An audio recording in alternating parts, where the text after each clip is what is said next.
सर्व शेतकऱ्यांसाठी एक अत्यंत आनंदाची आणि दिलासादायक बातमी आहे। जायकवाडी आणि उजनी धरण वेगाने भरत असून राज्यात 4 ऑगस्टपर्यंत मुसळधार पावसाचा इशारा देण्यात आला। हवामान अभ्यासक पंजाबराव डक यांनी नेमका काय इशारा दिलाय पाहूया या विशेष रिपोर्टमध्ये। पण त्याआधी तुम्ही जर HPN मराठी न्यूज चॅनल पहिल्यांदाच पाहत असाल आणि अजूनही चॅनलला सबस्क्राइब केलेलं नसेल, फॉलो केलं नसेल तर नक्की करा, जेणेकरून HPN मराठी न्यूज चॅनलचे अपडेट्स लवकरात लवकर तुमच्यापर्यंत पोहोचण्यास नक्कीच मदत होईल। 26 जुलै रोजी पुण्याकडे प्रवास करताना हवामान अभ्यासक पंजाब डक यांनी राज्यातील शेतकऱ्यांसाठी अत्यंत दिलासादायक अपडेट दिलेली आहे।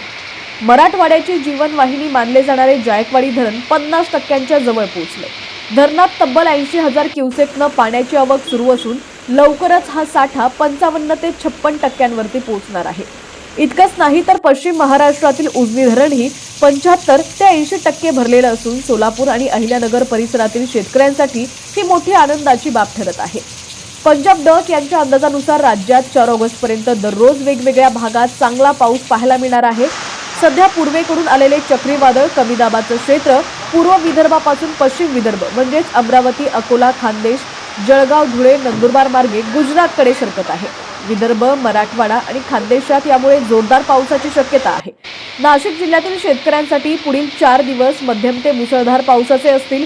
गुजरातकडे सरकणाऱ्या या प्रणालीमुळे उत्तर महाराष्ट्रात अतिमुसळधार पावसाची शक्यता वर्तवण्यात आलेली आहे।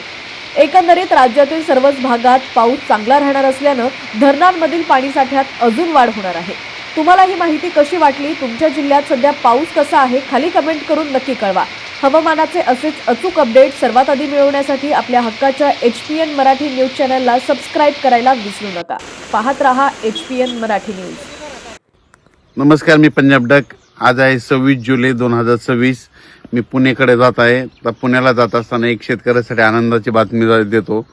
जे मी म्हटलं होतं ना, जायकवाडी धरण जवळपास 50% पर्यंत येईल, तर सकाळी 8 वाजेपर्यंत 49% जवळपास जायकवाडी धरण आलं आणि 80,000 पाणी परत येत असल्यामुळं आणखीन जवळपास 55-56% पर्यंत जाईल।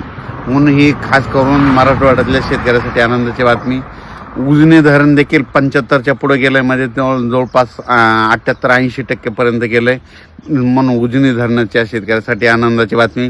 राज्यात आणखीन जवळपास 4 ऑगस्टपर्यंत चांगला असाच दररोज वेगवेगळ्या भागात पाऊस पडणार आहे।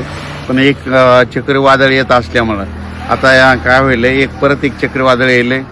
ते पूर्व विदर्भातून पश्चिम विदर्भाकडून इकडं जळगावकडून असं परत उत्तर महाराष्ट्राकडे जाणार आहे। त्याच्यामुळे राज्यात पुन्हा काही भागात रिमझिम तर म्हणजे विदर्भात जोराचा पाऊस पडणार आहे। म्हणून हा अंदाज शेतकऱ्यांनी लक्ष घ्यायचा।